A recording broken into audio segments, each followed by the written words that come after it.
This episode was brought to you by these guys, who grew up playing Gianna Sisters. Hi, my name is Chris Hülsbeck, and I'm a composer for video games, mostly video games, for over 27 years. Yeah, I kind of like slid into it. I loved video games. I did music as a hobby. Originally, I wanted to be a game designer, so I learned programming, but I was not a very good game designer.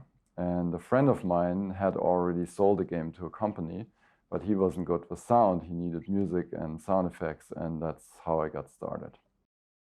Yeah, I just, the reason I got a Commodore 64 was actually that I wanted to have a synthesizer, but I couldn't afford those expensive machinery at the time. And then I read in an ad that the Commodore 64 had this SID chip, which was a real synthesizer chip with waveforms and envelopes and filters and stuff like that, and I had to have it. And then I got it, and for the first year I was only playing games, obviously. But then I got into it, and it went up from there. It was a great machine to compose music for. Yeah, so the SID chip has 3 hardware channels or voices. They're essentially like simple synthesizer voices with like few waveforms and one filter for all 3 voices. And so you could play a bass, a melody, and some secondary thing, and that was it essentially. And to enhance it, to make it sound more than what was there, you had to do quite some tricks programming-wise and music-wise. Yeah, I actually developed a number of things, and I'm not alone. I mean, this was something that parallel development. I thought like I could maybe do chords on one voice by quickly changing the pitch, and that's became the typical Commodore 64 arpeggio, where you hear this like fast changing of pitches, and that can simulate a chord. And then I did other things like combining bass and drums on one voice by clever switching. And even like if you have a very short drum sound, you can follow it by a bass sound, and it would sound like as if it was 2 channels.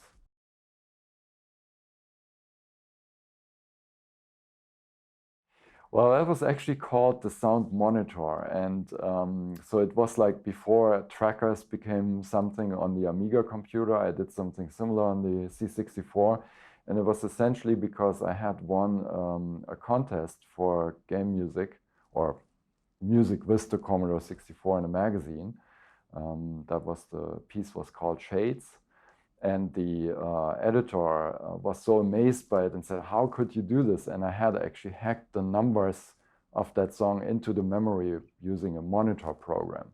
And that's when I had the idea, okay, I could make something that makes this easier and for somebody who doesn't necessarily program, understandable. And that became the sound monitor. I didn't even think about it. I mean, I got paid for that was the listing of the months then, and I was able to buy an Amiga computer from it, so that was nice. But I never thought about like, I probably could have patented some of the technologies I put in place back then, but I never thought about it. I was just 17 years old.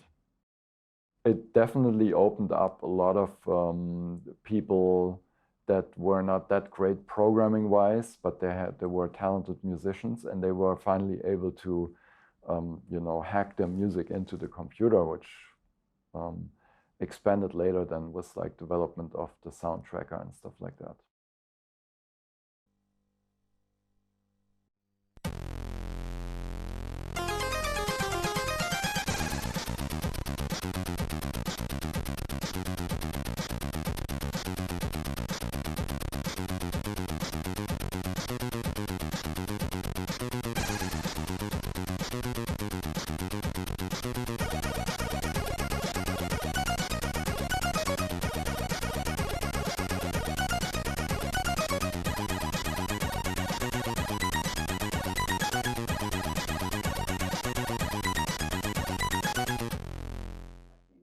That actually was one of the last games I made music for on the Commodore 64.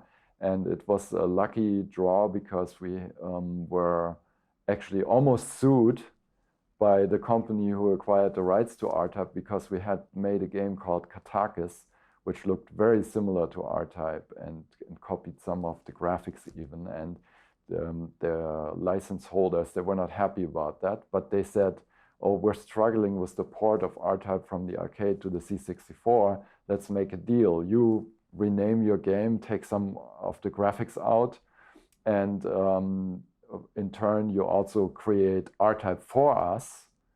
And that way, the whole threat of lawsuit was resolved.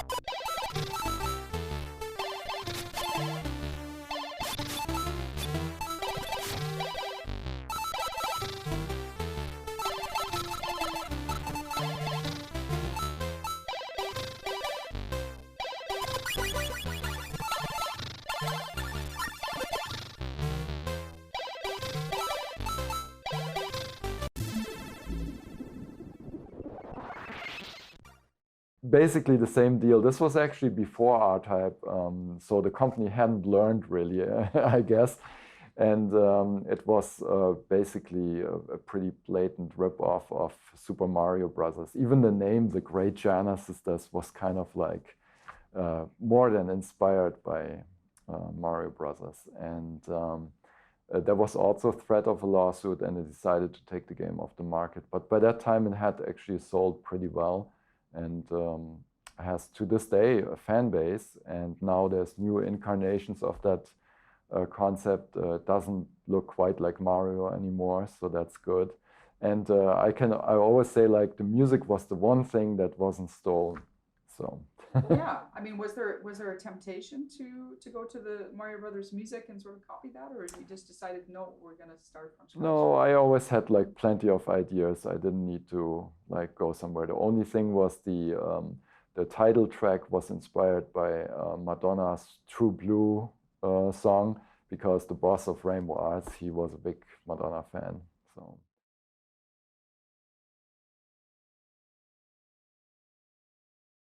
Turrican was that project, and probably to this day, where we felt like everything was really coming together perfectly. Especially the Amiga version, where I did most of the soundtrack for. It was like an unprecedented freedom that I had. First off, because the Amiga computer had different sound capabilities, and you could sample in instruments, whatever you wanted. So you were not quite bound to the limitations. There were still obviously limitations in memory and stuff like that. But for example, you could sample chords, which would enhance the number of channels. And even though, I mean, it fit into spaces that you would not believe today. The whole soundtrack, I think, was something like 50 to 100 kilobytes, which is what, like a little tiny thumbnail on a Yahoo page nowadays takes that space. So it's incredible what we did back then.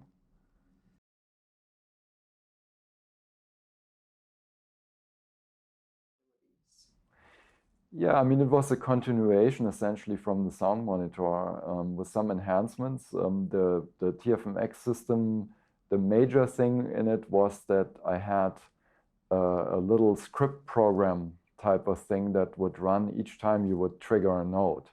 So you could go and create quite elaborate things to this, due to the sound in time. So you would you could switch samples, waveforms, that kind of thing, and do other things, and it would be triggered by one note, and then the next note could trigger another program.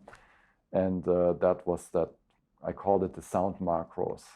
And I should have patented that, because that's things like that are used nowadays all the time.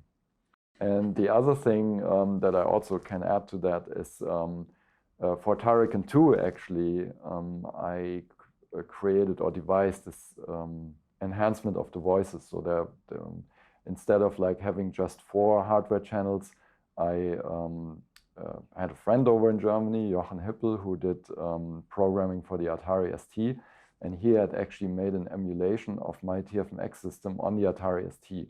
And that system doesn't have any hardware channels in that sense. So he had to mix the 4 channels himself on the CPU, and he gave me the source code for that. And then I took that and re-implemented it on the Amiga, and I had 4 voices that were software devised on 1 channel of the Amiga hardware. So in combination, it was 7 voices. That was definitely some form of liberation. I mean, the SID chip will always have a special place in my heart, but the Amiga with the sampling really opened up a lot of things, because I could use samples that were more orchestral in nature. So I had some tracks that I did. I did a different theme song, for example, for R-Type, just because the Amiga had different capabilities, and I wanted it to sound more cinematic. Obviously, I think that Turrican still is the #1 project in my career. I did another, a little bit less known one that is also dear to my heart, which is called Jim Power. And yeah, those are the main ones, I think.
Yeah, that was really something that I had actually planned for a while. I did an album in '93 of Turrican music, but it was limited in space, was just 1 CD, and the whole Taric Sirius had a lot more music.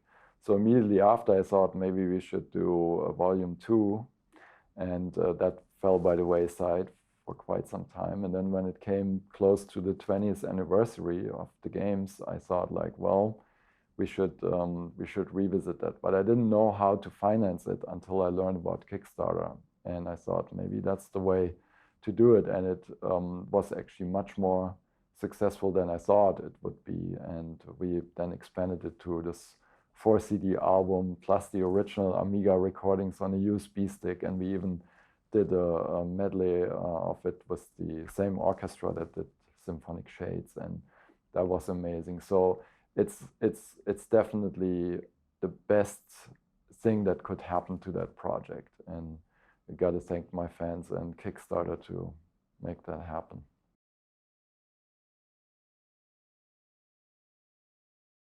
Yeah, Atari ST was an interesting system.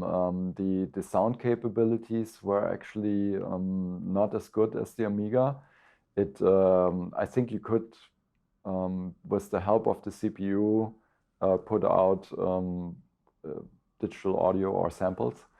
But during a game like Jim Power or something like that, you wouldn't have the CPU, so you had to use the sound chip that was built in, and that was actually quite basic. It was, I would say, probably even less capable than the Commodore 64 SID chip.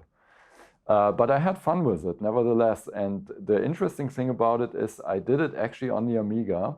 I had a hardware guy over in Germany who took the Atari ST sound chip, put it on a board, hooked it up to the Amiga, and then I was using it in TFMX, but it was programming the sound chip. And then I just transferred the data over to the Atari ST and had the player running there, and that worked out perfectly. But it was a fun one, and that one actually, Jim Power, I ported to several other systems, and I think one of the most fun ones also for Turrican was the Mega Drive or Sega Genesis, where you had all these different ways of producing sound built in. And that was fun. So you had like 6 voices FM, and then you have 4 voices of that PSG, which was similar to what the Atari ST did. And then we also mixed 2 sample channels and put that out at the same time. So lots of voices, lots of fun, and chiptune heaven.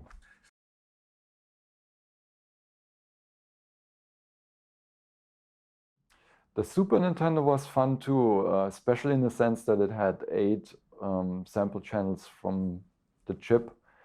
So you didn't have to like go through hoops to, mix something on the software side. And it had a little effect that you could put on the voices, like a short echo that would almost serve like a reverb, or you could do some other things with it. That was fun. The limitations were that the samples were in a compressed format that were very difficult to get like clean loop points.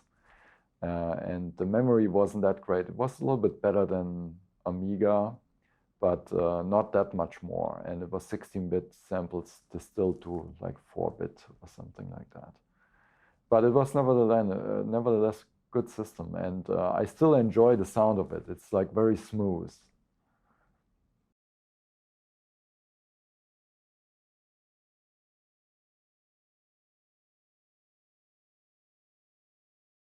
Essentially, it was another continuation of TFMX, which took that principle of having sound macros or scripting per note triggered.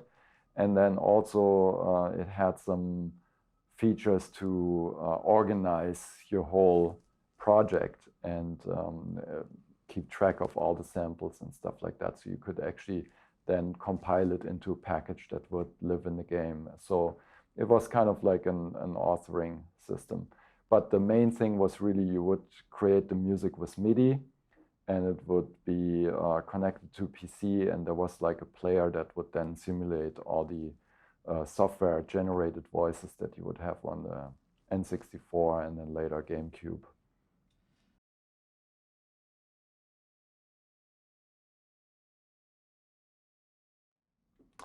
Yeah, I mean, the main thing obviously nowadays is that music is produced just like any other,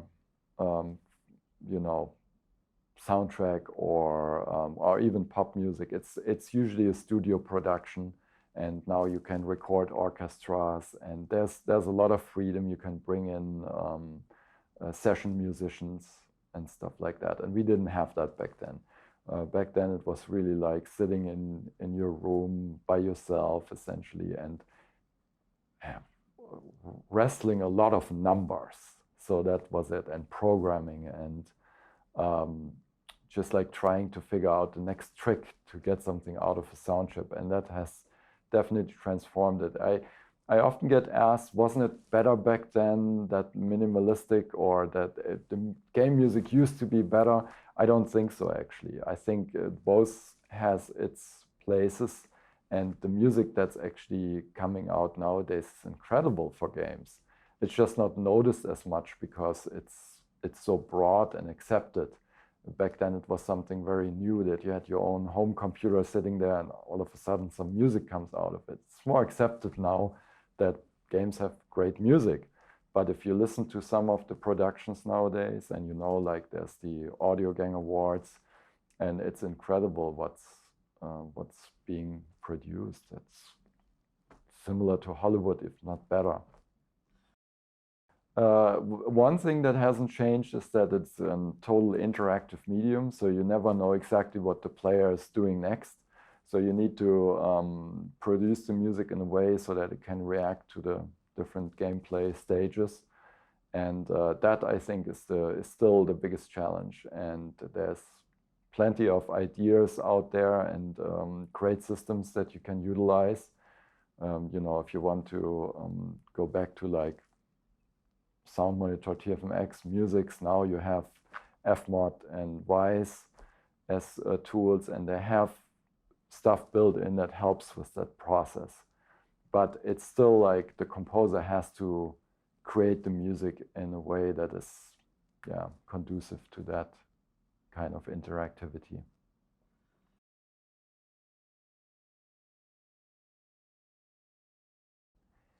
It came probably out of when I started game music. I always had it in my mind that I would like to create music in an audio studio, regular studio. I still had that dream of having all those machines around that I was inspired by in my youth. You know, like electronic music artists like Tangerine Dream and Jean-Michel Jarre, and I would like look at pictures from them sitting with all their synthesizers and machines and stuff like that. And I dreamt of something like that. So in 1991, I actually started my own company with two friends.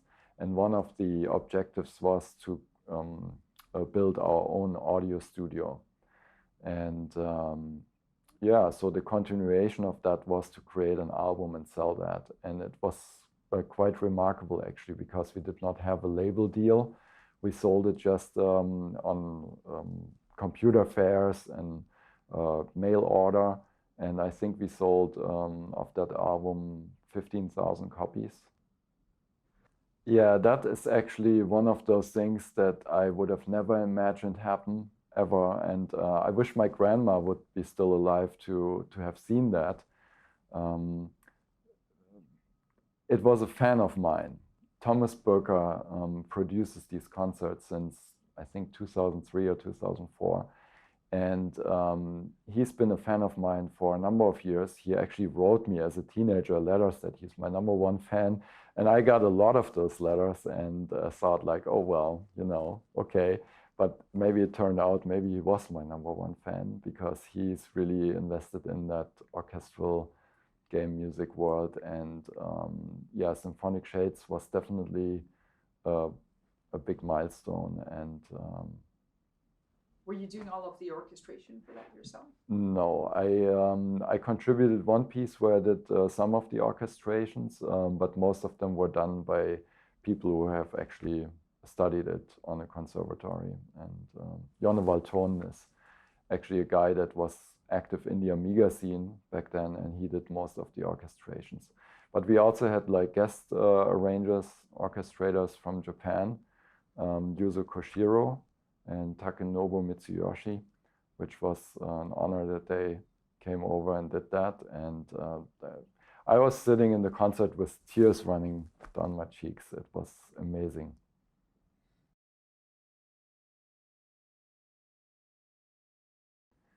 Right, I mean, with Tunnel B1 and Extreme Assault, I was very inspired by the Hans Zimmer type of producing at the time. And I wanted to just create something like that. And I think nowadays I feel like I like to go back a little bit to my roots and do the things that made the fans happy in the first place. It both has its ups and downs, I would say. I like the freedom that I enjoy today, that I don't have to worry about how much can I squeeze another sample into the memory, or no, I just load another VST instrument and it's there to use. So that's much more fun, actually.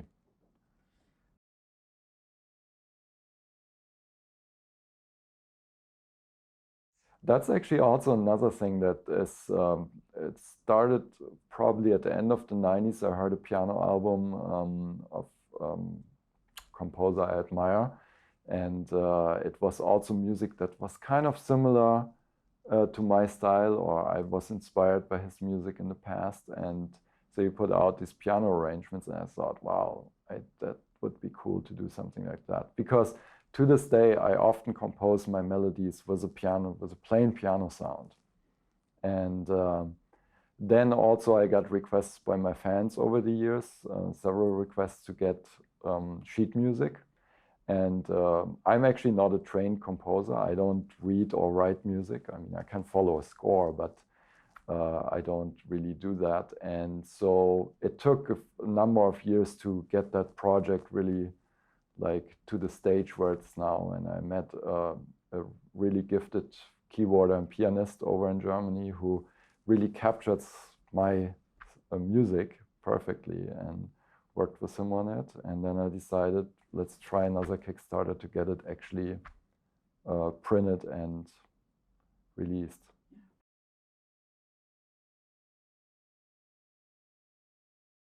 Yeah, unfortunately, I can never talk about the projects I'm currently working on. I think that's most people. Yeah, except the indie world, maybe. Some of them, yeah. Well, last year I actually did two free-to-play games that were released on iOS and Android. One was the Doctor Who Legacy, which is nice because it's another sci-fi project, and I'm a big Doctor Who fan. And then the other one was called Touch Fish, which is the follow-up company from Factor 5. It's called Touch Factor, and that's another one. And these smaller projects are really fun for me because I can be very creative again, and it's more compact. You don't work like 3 years on a project, and yeah, it's been fun.